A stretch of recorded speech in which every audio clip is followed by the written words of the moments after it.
Great. Okay, I'm just going to turn it over to Anne really quickly to give us just a quick update.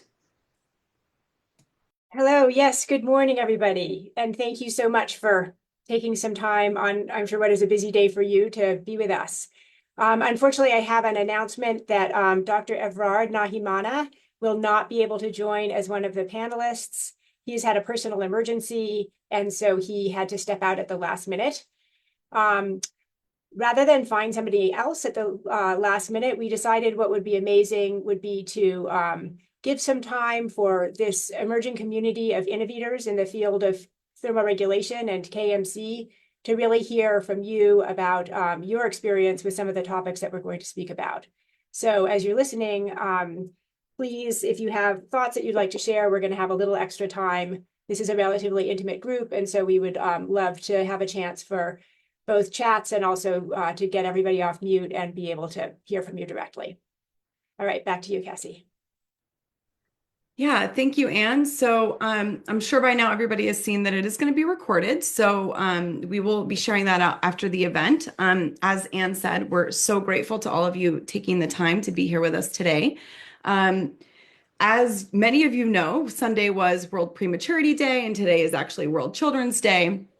And at Global Newborn Solutions, we felt this was a perfect opportunity to really focus in on something that we'd like to see be more prioritized throughout low resource contexts around the world. And so today we're really going to be focusing on um, talking about how we do thermoregulation in these contexts, some great experiences coming from Anne and Elaine in the field, and really talking and learning from all of you as well. So I am Cassie Cox. I'm the moderator. And before I turn it over to my glorious colleagues, Anne and Elaine, to introduce themselves, we will see if there's, Christina, were you able to turn on the translation as well? Just wanted to offer everybody. Yes, that is available.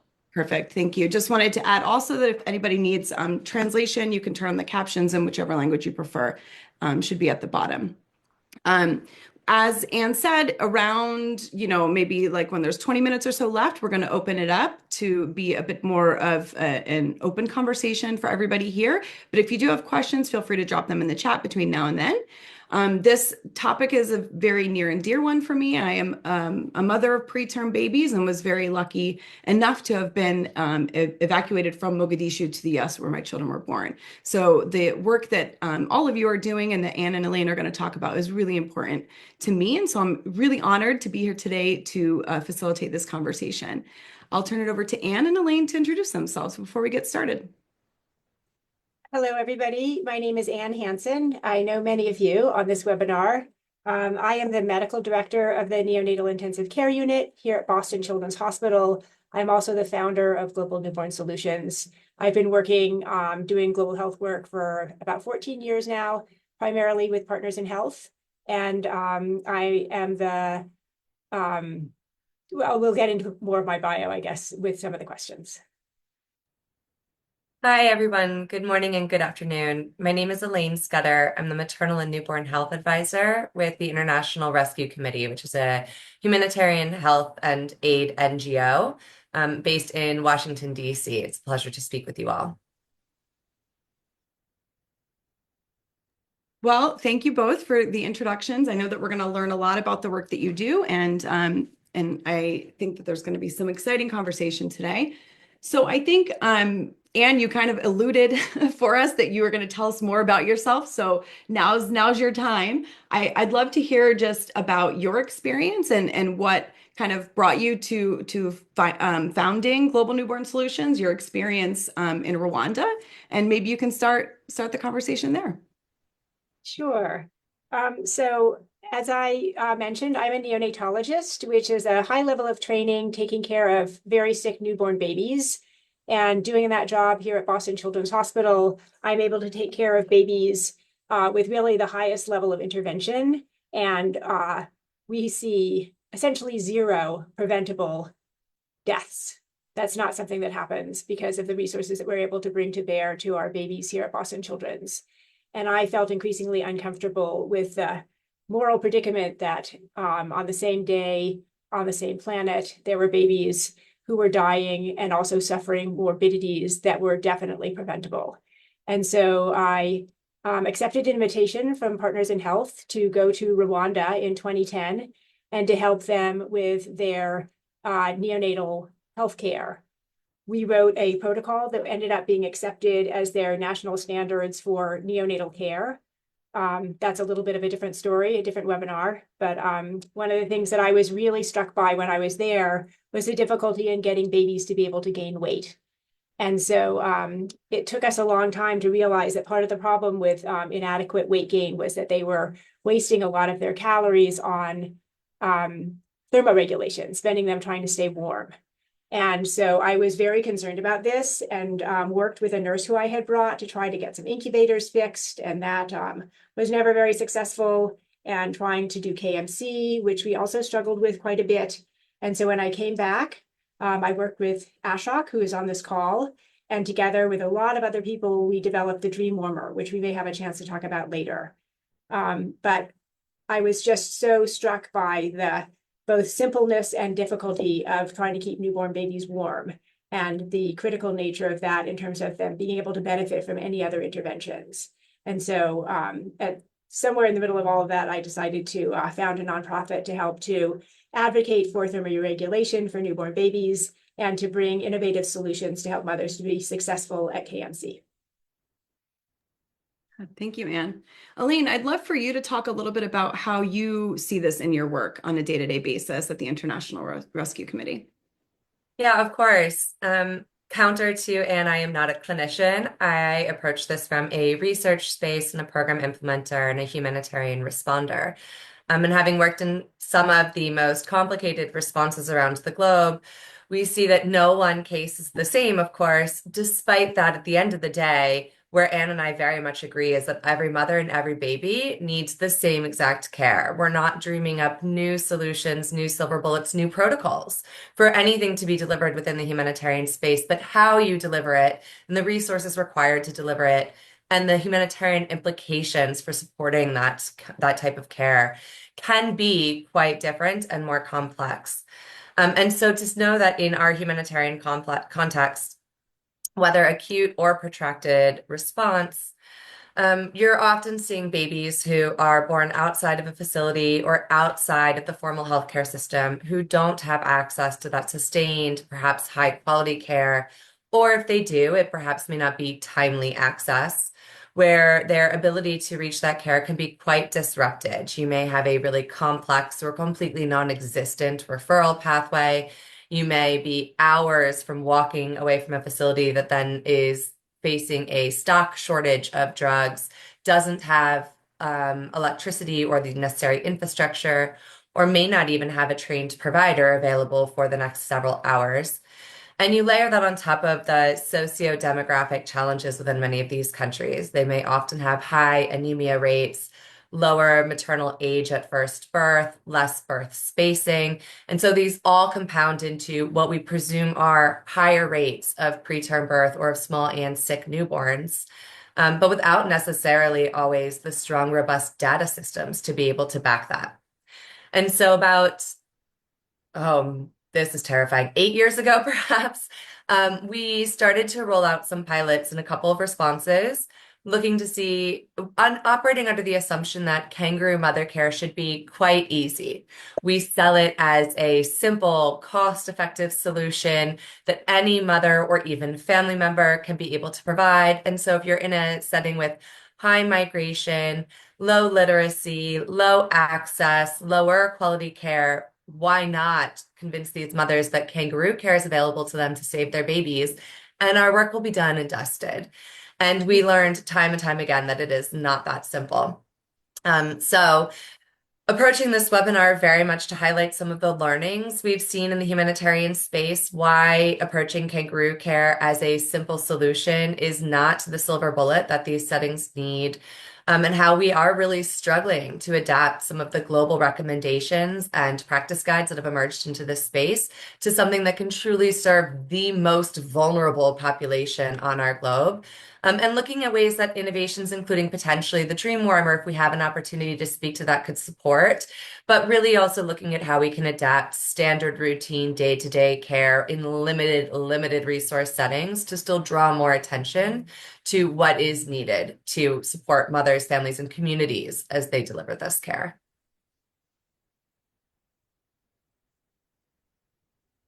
Oh, you're on mute, Kathy. I think I muted myself to talk. Um, and I'd love it if you could talk a little bit more about like the importance of thermoregulation. I think for people who are not practitioners, I was a mom, right? And my babies were born premature and you know, I don't understand this. So I'd love to learn more just about how and why this is so important. Does this even happen in hot environments? Like, what are all the things that those of us who are not practitioners and clinicians really need to understand about why this should be prioritized in every context? Sure. Well, I think the thing to start by realizing is that before babies are born, when they're in the womb of their mother, they are surrounded by a 38.6 or in centigrade 37-degree environment at all times. And they don't have to spend one single calorie to stay at that temperature themselves. And that's something that we call a thermal neutral environment. When babies are born at term, they have the metabolism to come out into a climate that's colder and function well there. But when babies are, sorry, there's some drilling going on in this building. When babies are born early, they actually are not prepared to be in an environment that's below that of the human body. And they have to start pulling calories to be able to keep their body temperature at 37 degrees Celsius. To avoid that, to keep them in what we call a thermal neutral environment, they need to have an external heat source. In rich countries, we use electric incubators and warming tables. And in lower resource settings, those can be very challenging. They're expensive, they're difficult to maintain, and they're difficult to use, and they can cause actually a lot of hyperthermia, which is also dangerous. And so what babies need is a safe, simple alternative to either not being born yet or to electric heat sources to keep them in that thermal neutral environment. So even in climates like sub-Saharan Africa, where it might be 75 or 80 degrees Fahrenheit, or, you know, I won't keep going back and forth between centigrade and Fahrenheit, but quite warm, but still not body temperature. Babies will be pulling those calories to try to maintain their own internal core temperature in a normal range. And this is something that it takes a little while to really think through and understand the incredible significance of their being cold all the time. And of their pulling calories that are intended for somatic growth, so brain growth and body growth, and wasting them on thermoregulation. When babies are born early, they're born right at a very critical time in their own brain development. And Christina, if you wanted to share that slide that I have of MRIs of a baby's brain starting at 28 weeks and going to 38 weeks, which is kind of a typical time frame when they might be in a special care nursery or a neonatal intensive care unit.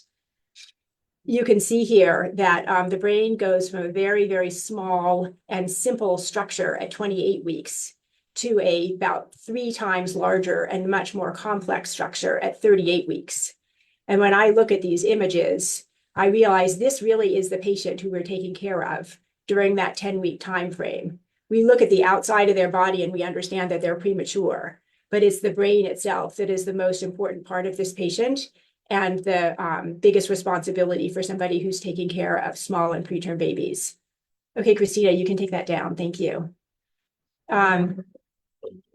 So for babies to be able to go through that pre-programmed brain growth in as normal a manner as possible, it needs to happen during those 10 weeks. It can't happen later on in their lives. And that's why I now understand that providing appropriate thermoregulation is critical to preventing brain stunting that can start as early as before babies were even supposed to be born. Yeah, and that obviously, I mean, it's one of those things that really has a long-term impact for the society. wherever these babies are being born, right? So I think that's a huge learning, and it's something that I really feel like it's a great point for us to all advocate about, right? Um, Elaine, I'd love, again, as a mom, I did kangaroo care, but I had a supportive partner. I had twins. I also had a job. I had to eat. I had to sleep. And I could not do 24 hours a day of kangaroo care. So I'd love to hear like more about some of the learnings that you guys are seeing in the field because, for me, it seems like, of course, kangaroo care is amazing. It's the most beautiful experience that you can have as a parent and as a mother, but I know firsthand how challenging it can be. So I'd love to learn more what you guys are seeing in the field at the IRC in the different contexts. What does that look like? Yeah, of course. I'm going to share a few slides for the group here. And we'll speak through these quite briefly. I think for participants to know there's much more information available in various other spots for those that may want it. I should note that I'm speaking on behalf of the Interagency Working Group on Reproductive Health in Crises. So IWOG is a global network or collective of sexual and reproductive health, maternal and newborn health experts from the humanitarian space. It's about 3,000 members strong. And there is a working group specifically on maternal and newborn health in humanitarian settings.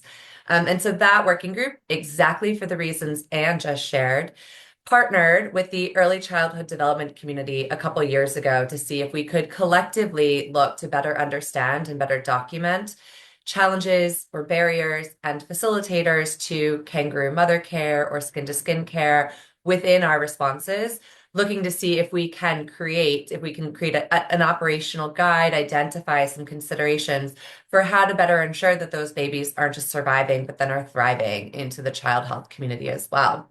And so IWOG, this map comes from IWOG, the working group. IWOG commissioned a scoping review along with Bernard Van Leer Foundation.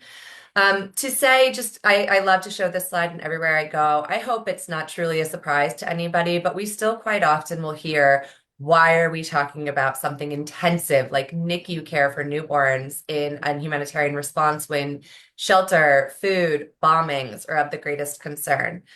At the end of the day, these settings are contributing the highest mortality burdens to our global statistics at this stage. Sorry, Elaine, I'm just pulling up your slides now. I wasn't sure if you were sharing it. I thought I was sharing it, sorry. I just pulled it up. Okay. So these are the countries that have a humanitarian response currently this year as of a couple months ago. And so you will note it is not even completely up to date, or many of these response plans many of the data behind these response plans would be quite old. So when we talk about 58% of global maternal deaths coming from these countries that have a humanitarian crisis within them, that data that is contributing to that 58% may be from a household survey that was conducted 10 years ago. Syria last had a household survey years ago. So we're not getting up-to-date, accurate information, of course. Sorry, Christina, if you could go to the next slide, please. So just to reiterate, I hope that this is known to everybody, but why KMC within humanitarian settings? Beyond just the clinical benefits that Anne has so clearly spoken to of focusing on thermoregulation, and furthermore than those true bonding benefits that come from kangaroo mother care. As Cassie can speak to, the ability to bond with your babies, the easier access for breastfeeding, there are more than just immediate clinical benefits to kangaroo care. The assumption is that it can be very effective in humanitarian settings, again, where you have those disrupted health systems, that limited access to facilities or to skilled providers, in addition to being marketed as low cost. And that is not inaccurate. Certainly, the human cost should be considered, but the true financial cost, if you are in a very constrained economy, is quite low and worth consideration. So on the next slide, we showcase a couple of the barriers that we've identified from this scoping review exercise. We conducted a couple key informant interviews and did a couple of case studies. I believe we did 6 country case studies, just capturing key experiences and perspectives. We have mapped these against WHO's position paper that came out last year on kangaroo mother care and specifically IKMC as well. Again, I don't know that any of these should be a complete surprise for some of the reasons that Cassie spoke to. Yes, the human resources, the constraints on a family to provide this continuous kangaroo mother care, and then some of these considerations of, but it's so hot. Do I have to do this? Is there even a risk for my baby? When looking to support KMC in a couple of recent responses, so South Sudan, Somalia, Bangladesh, Thailand, and Colombia, we documented a couple of these key barriers. So when trying to implement any type of intervention programming within a humanitarian response, you're dealing with the fact that your funding cycles are very short. So as you spend a couple months or a year working to build awareness of and build demand for something, you then may often find that your funding runs out before you can sustain that type of supply or programming. So we're in rapid cycles that don't really allow for uptake in the easiest of ways that one might expect. There's also truly a perception, and we see this from high income countries, that kangaroo care is less, it's a lower quality intervention. It's a less desirable intervention. You will not infrequently go into some of these countries, and we're seeing it a lot in Palestine right now and in Ukraine, where if there was already previously an expectation that NICUs and incubators can and should be available, the idea that kangaroo mother care could deliver that similar quality of care does not align within people's perspectives. They think, why would I do KMC if I could and should demand even better for my baby? So no, I'm not going to go out of my way to do 20 hours of continuous KMC. I'm going to demand instead that somebody make an incubator available or make an innovation available for my baby. So there's a real resistance to believing that KMC can be effective enough. There are a high number of actors in humanitarian settings, and at any given point, a woman or a family could encounter a multitude. There may be a traditional birth attendant, a community midwife, a community health worker, a lower level series of providers at a birthing center or primary healthcare level, in addition to then along a referral pathway to get to a secondary or a tertiary referral hospital that then may ultimately have the specialized level of care needed. And so you're not just looking to train the woman or to train the one lower level provider, but truly multiple steps along the way you need to know about, believe in, and be willing to counsel and support on kangaroo care. With that said, there's a consistent lack of trained healthcare workers. There's high staff turnover. There's quite a high propensity for home deliveries and home births. So you don't have that ability to sustain and retain that skill and knowledge gets quite challenged. In addition, as we mentioned earlier, there's just the social barriers. So there are malnourished mothers and high anemia rates. Temperature can be quite a big problem in either direction. When we first started this 8 years ago in South Sudan, we were visiting clinics that were literally being delivered out of tin boxes. And the temperature could be 120 degrees Fahrenheit within that box. And the women would tell us, there's no way I'm then further strapping a baby to my chest with a towel or a blanket in this heat. The baby doesn't need it, and I can't survive at that level. Thus, disruption of family structures and the migration challenges, and then language and communication barriers are a problem everywhere we work. I'll just speak quickly to one additional slide. The next slide has some of the enablers for why we believe kangaroo mother care, kangaroo care, really sorry, one slide back, really downplaying the mother component of this, because we do believe that it will require engagement of mothers-in-law, grandmothers, husbands, aunts to be able to do this well in humanitarian settings. But some of the reasons that we believe it could or will be really effective, or that it's well placed in humanitarian spaces, some of the success stories that have arisen from our case studies are things like providing a provision of food or transportation. South Sudan delivered KMC kits to mothers, like a hat, socks, and a onesie to all of the babies. So that type of essential equipment, that type of provision of supply and incentive really appealed to women and families. We've seen, as we have in other development sites, that the ability of the success that comes from establishing a KMC ward or particular specialized equipment like KMC chairs always has a higher level of uptake to really try to allow for comfort for that mother as much as possible. And then some engagement again of the various different structures within the humanitarian architecture. So we do have actors and bodies that create policies and SOPs and promising practices, looking to engage those groups to ensure that there are these job aids and information communication posters available, that we're doing town halls and engaging community structures and role models. In Malawi, outside of their humanitarian response, they found a really promising practice with engaging essentially sort of mothers groups, but specifically those of preterm babies. And so kangaroo care could be done by any community member within that group.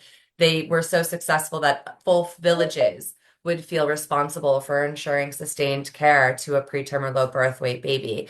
So engaging those community structures to change mindsets and perceptions was really successful as well.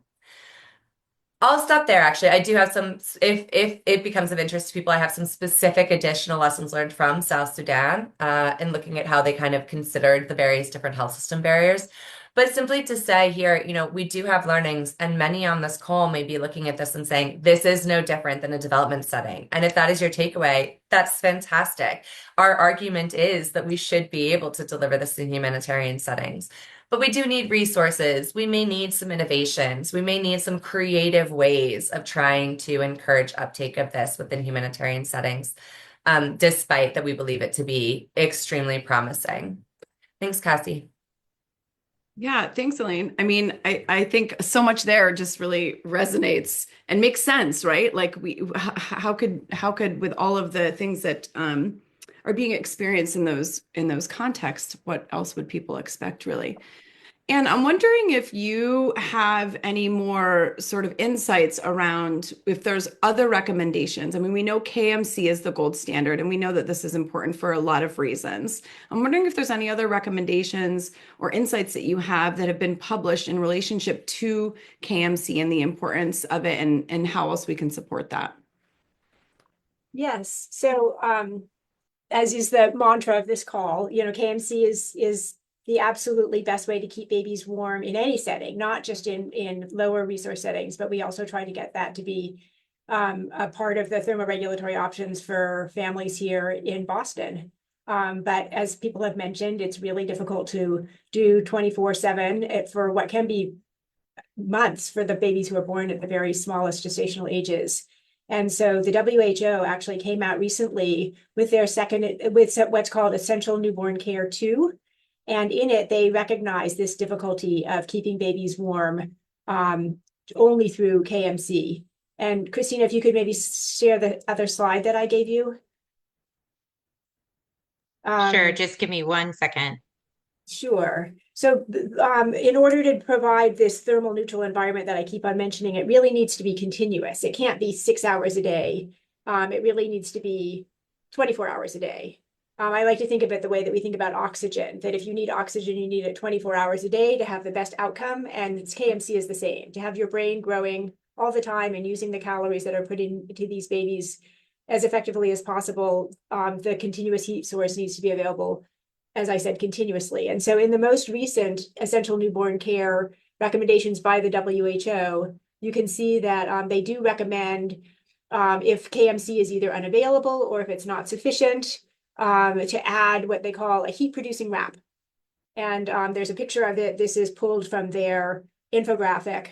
And that would be for KMC, you can see the picture on the top. The baby is receiving heat from the mother's chest. And so the front part of the baby is nice and warm, but the back part of the baby would be losing heat directly out through that small cloth. And by adding a heat producing wrap, as recommended by the WHO in this ENC2 diagram, the baby is now receiving 360 degrees of warmth. And so that really helps to be able to achieve euthermia. And is recommended. And then also sometimes mothers just aren't available. When I was working in Rwanda, we would see babies who would be dropped off on the neonatal ward, and the mother was just not there. She had just given birth. She herself might be ill. She sometimes couldn't be available for days. We would sometimes have some family members around, but certainly not 24 hours a day. And so also recognizing that KMC is sometimes just not possible because there's not a mother or another family member who can provide it. This heat producing wrap would also be extremely useful.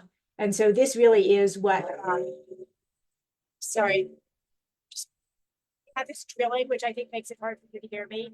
Just 1 second.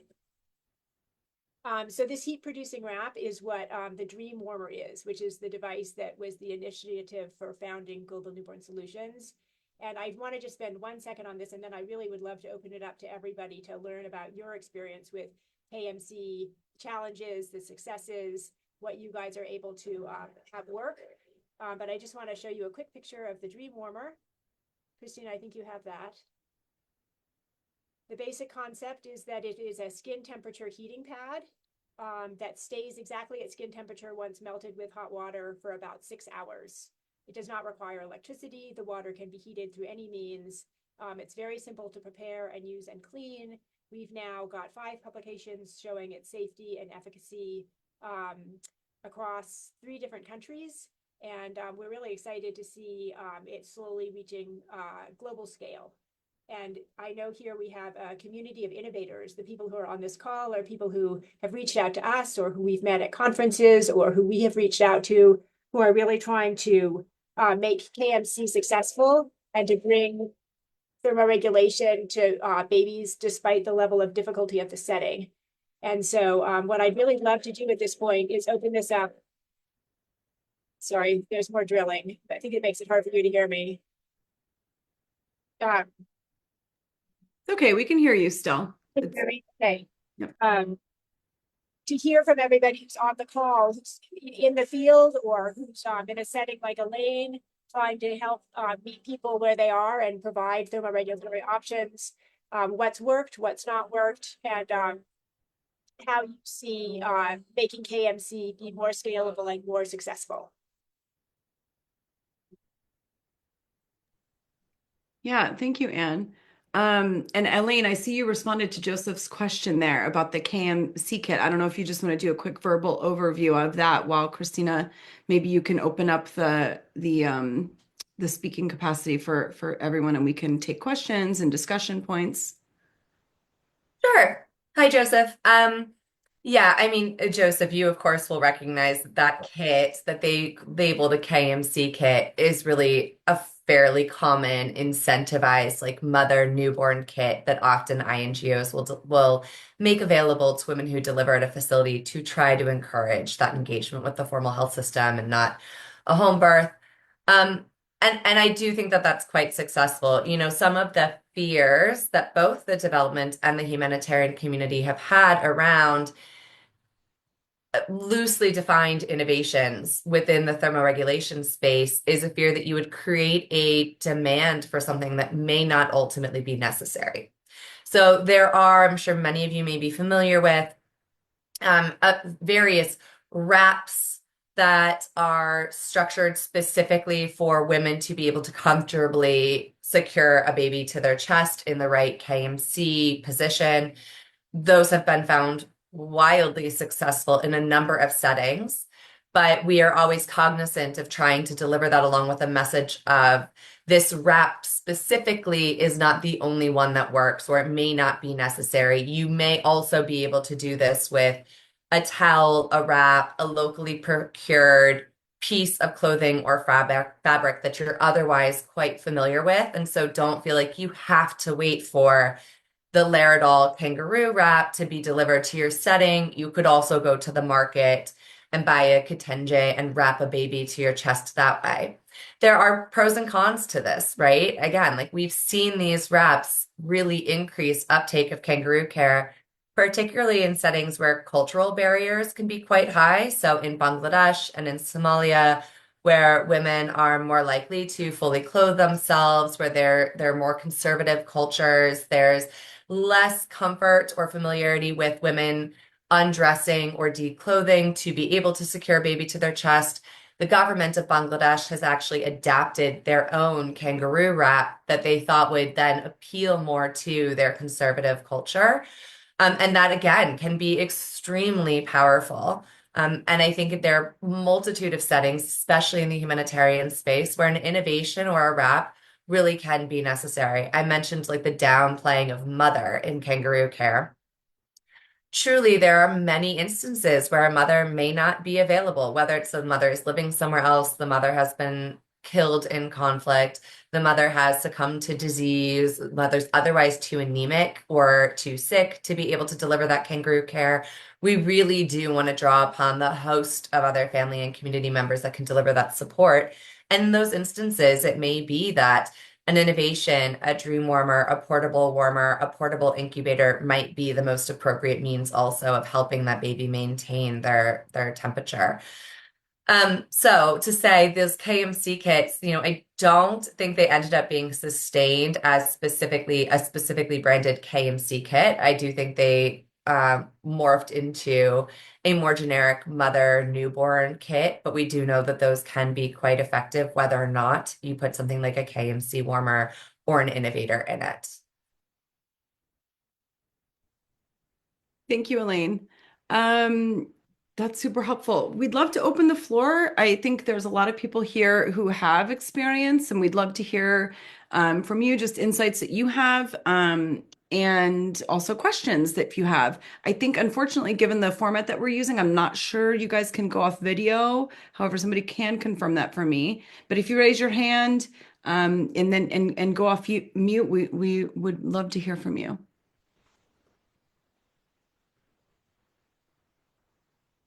Hey, it's Jen Harling here in Burundi. Thanks so much for doing this. I can't echo enough the sustainability piece. And I think it's great that people are asking about kits and everything. And one simple thing that we did here in Burundi was we found local women to knit hats. And of course, that requires money to pay the women and to pay for the string.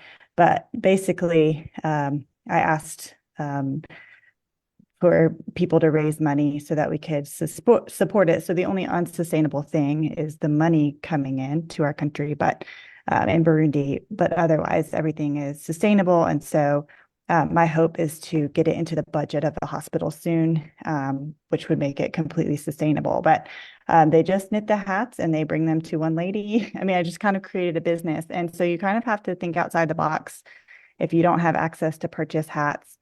The cheapest way to be able to do it is to do it locally. And so that was one thing I really love. And I like that there was the kit with the hat, romper socks, all those things. I think those are all great. You actually don't have to have diapers. Our moms use plastic wrap and kitenge. And so I think the hats, and then also, the dream warmer, we do use that in our hospital, which I'm really grateful for. And yeah, and I loved how you mentioned KMC should be easy, right? But the thing that I found the most, we actually did a study about it. The thing that encouraged the mothers the most was the providers basically taking the baby and putting on the mama's chest and saying, "This is good for your baby. Do this as much as you can." And so physically putting the baby there, wrapping her up, and encouraging the mothers that this is really good for your baby. After time, it started to stick, and you just really have to change the culture in your unit. Thankfully, we have a mom-baby unit, kangaroo care. That's all we can do. We have the moms take care of a lot of the baby's needs, but that's a blessing and a curse, right? Like we don't have enough nurses, but that means the moms are there all the time. So I don't want to take up all the time, but very passionate about this. Very passionate about neonatal care in the underdeveloped world. I would probably work at the exact opposite hospital of Dr. Ann. Dr. Hansen is at probably one of the most premier hospitals in the world, and we are at the most physically under-resourced, but we have amazing human resources here, and I'm thankful for those. Thank you, Jen. I'd love if you guys did a little study. We'd love to see that. So I don't know if that's something you can share, but I'm working on it. Yeah. Yeah, no pressure, no pressure. Yeah. Thank you. Yeah. We'd love to hear from others. Also, not sure if everybody's seeing in the chat, Consolata shared a beautiful story of a nurse who was actually volunteering to do KMC for other babies. So I don't know if everybody can see that in the chat. It might have just come to the hosts, but I'll drop that in the chat too because it's a lovely, inspiring story for sure. I think Cassie, even just to draw on that point, I haven't opened this link yet, Consolata, but seeing the URL say to save abandoned premature babies, that again, that like changing that perspective that premature babies are worth saving can be a really big challenge in any of our settings, right? There's actually quite a lot documented on women having more and more children because they know some of them are going to die off. And so why even bother naming that baby for the first 40 days of its life? Why bother building a bond if it's going to require extra resources that you don't have available to give to it at this stage? And so that was actually in Malawi, one of those big barriers faced. Premature babies weren't considered worthy of saving. And we had to first change that community mindset. That was part of engaging the community, the chiefs, the religious leaders, and then creating like a full collective approach to not only changing that mindset, but then ensuring everybody also felt they had a burden or a role to play in providing more support to those premature babies. And you'd go and speak to the villages, and all of these chiefs or these religious leaders would just be flabbergasted about how, oh, this baby that was born at 28 weeks is now this 7-year-old girl, and she, collects eggs for the village every morning. And it's been amazing to watch this transformation. And that led us to realize we should be aiming to save all of these other babies. And it came up quite often in the context of multiple births, so those twins and triplets. And of course, Cassie, you know very well, like that it may be, that is doing the due diligence of understanding a barrier, that it's not always as simple as just helping a woman figure out how to deliver kangaroo care or skin to skin care, but truly better unpacking the why they may be opposed in the first place. And we have seen that in several settings, particularly again, also for migrant populations. Like if you are constantly moving, if you are bouncing camp to refugee camp, if you are making your way through like the Darien Gap and along migrant borders up to the United States, you don't have the ability to carry something along that might be considered dead weight. And so truly looking to see like how we can build a comprehensive life course approach to saving these babies. It's complicated for sure. So fascinating to see this URL from you. Like if you have more to share, would love to hear it. But it clearly seems like you guys are sort of on the way to changing those community perspectives about those babies, which is excellent. Yeah, Consolata, I see you have your hand up. Feel free to come off mute. We'd love to hear from you. Yeah, thank you so much. I shared 2 links actually, and I wanted to highlight more on volunteer. I'm from Tanzania, and I heard this story about a new mom, a mother of 2, who is volunteering, like providing for KMC to babies. And at first it was like accidental, like she was at the hospital and she saw this nurse who was giving a KMC to a baby whose mother, I believe, had died. And the nurse was working, and then the nurse asked the woman if she's willing to provide KMC to the baby, and she agreed. And eventually she made that like a full-time job. And the government, I heard like 2 days ago, the government built a house for that woman to like, yeah, that's happened. And so I think one way is, like I heard from a liner, is to use like to engage the community, to make this is as a community issue. And where I come from, community members are willing to help, to step up when there's an issue, especially on issues around childbirth. So I think that is an area that needs to be explored, and I think there can be ways, innovative way to engage the community, to make the community aware that this is an issue and we need the community members to be engaged. So that's what I wanted to highlight. Sorry, I shared about the nurse. There was a nurse also was doing a good job, but I wanted more to highlight on this woman who volunteered to provide KMC for the babies. Thank you. Thank you, Consolata. That's a lovely story. I love that they built her a house. That's great. They did. Cute. I see, Marta, it looks like you have a question there. Did you want to come off mute and kind of talk about your experience? I have a feeling that Elaine and Anne might have some insights to share, maybe information.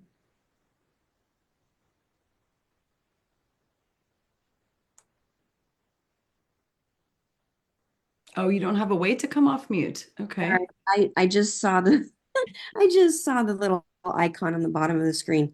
Yeah. Yeah, so I work in DR Congo, and I'm currently in the US for a brief, well, a year of time off from work and doing some traveling, fundraising, and giving reports of the work that we're doing in DR Congo. And as I said in my message, I have advocated for KMC. I've worked with a few mothers, but I think it goes back to what I think Jen mentioned about changing the culture in the maternity ward, but also as the nurse from Tanzania also mentioned, changing or approaching the community and having them realize that this is a community issue and not yeah, the system I work in is very, very resource limited, as what Jen is working in.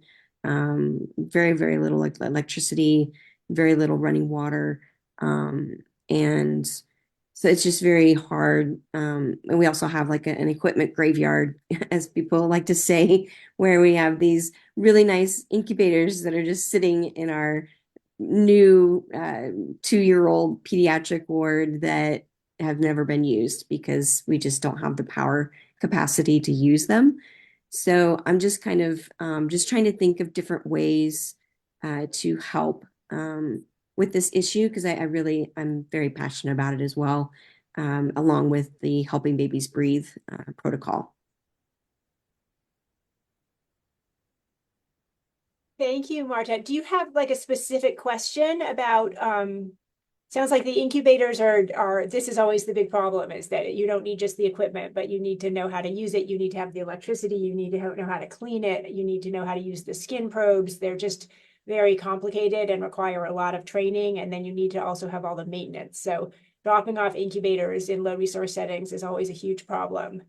I wasn't clear if that was more of a comment or if you had a specific question about some aspect of what is feasible for you to use and how to make it most effective. A little bit of both, I guess. I'm just kind of overwhelmed right now with there's just so many steps that I can see that we need to take in order to improve the quality of care that we are giving. I've written down some notes to, I think we need data first to really know where we're at with this issue. And then just try to do a study and see just implementing just basic kangaroo care with these suggestions about kits and different items of clothing to provide would be something that maybe we could start doing. I've also considered purchasing the dream warmer for our setting, but as what was mentioned before, sometimes people can get into this mindset of, oh, these products are the best thing to do. And if I don't have this certain thing, then I can't do anything. And I don't want that to be the case. Marta, I think maybe the best thing would be, I shared my email in the chat and maybe we could be in touch after the webinar and go over some of this in more detail because it sounds like you have a big challenge on your hands and I'd love to see if there's ways that I could be helpful. That would be wonderful. Thank you so much. Of course. Well, guys, we are coming up to closing time, and I want to make sure to respect everybody's time here. So, is there any last sort of comments or questions for the group? If not, looking quickly to see if there's any hands being raised. Then I'm just going to turn it over to Anne and Elaine and just maybe have them give us like a final thought or a call to action. I'll be, reaching out to everybody afterward and sharing the recording. So if you have colleagues that you'd love to see this, there will be an opportunity for that as well. I'm happy to start, Anne, if you want. Sure, Elaine, go for it.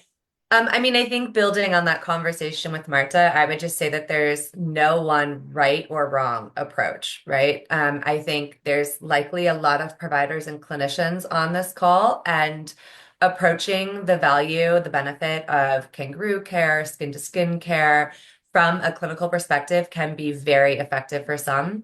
And for others, you're going to counter these barriers of, well, my baby's not that small. Why do I need it? I'm in a hot climate. Why do I need it? In which case, the messaging for focusing on the bonding, the better access for breastfeeding, like that can be a far more effective route to go. I think, Marta, when you're looking at how to do something like kangaroo care, skin to skin care for all newborns as a standard baseline, um, I have tried to take that approach. I can't argue necessarily that it's more or less effective than any other approach, but there can be such a stigma sometimes to that baby being identified or low birth and premature. So highlighting this is best practice for all babies everywhere can benefit from the bonding of skin to skin or kangaroo care. You can do it any hour of the day. Anybody can do it. It doesn't have to be the mother. It can be a great opportunity to engage other family members. Those messages sometimes truly can support with uptake in a way that removes some of that clinical, medical stigma and barrier. So I would maybe just leave that there as my call to action, that I hope, if nothing else, is a takeaway of this webinar. People are walking away with a sense that it doesn't really matter the setting. And honestly, to some extent, it doesn't really matter the way you package the intervention. If it's kangaroo care, if it's skin to skin, if it's through an innovation like a dream warmer or a embrace warmer, some of you may be familiar with, or they all have varied degrees of pros and cons. And there are still some, I'm sure Anne would be the first to say, some clinical standard baselines that we want to be delivering. But at the end of the day, any support being delivered is still a step in the right direction from what those babies are getting otherwise. So kind of trying all approaches, throwing all of the spaghetti at the wall and seeing what sticks, and not allowing things like data and research to hold you back. That will be beneficial for sure down the line. But again, that message of any little bit you can do will help for all babies, means that you can start that messaging now anywhere that you are. So hopefully this allows for more resources, more collaboration, more push towards ensuring that these vulnerable newborns are worthy of both the survive and thrive agendas, have a true early childhood development benefit to be gained from there to become more effective members of society. And again, there's a multitude of messaging and support out there to learn from. We need everybody to be documenting and publishing what they're doing so that we can all continue these forums and learn about best and promising practices everywhere. Love that. Thank you. Anne, go ahead.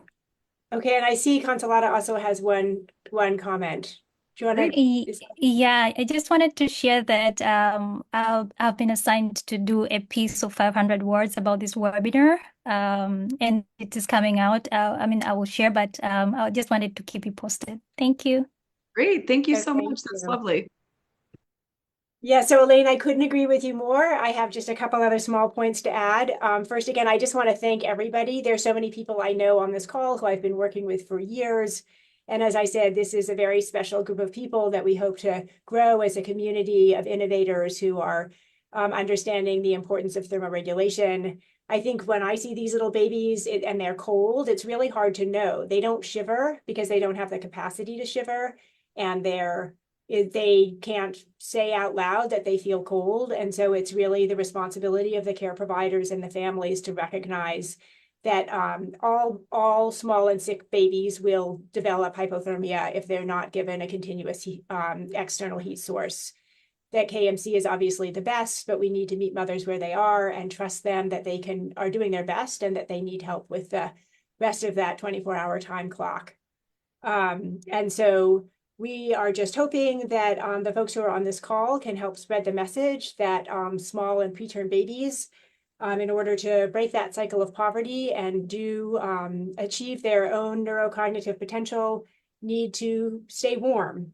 And there's a novel that I'm reading that had something that I'll paraphrase, use a little poetic license, but they were talking about something related to this, but essentially these small babies that we're talking about are those that came most recently from Infinity. And so now that they're finally here, I would say that we should welcome them with warmth. And I'll leave it there.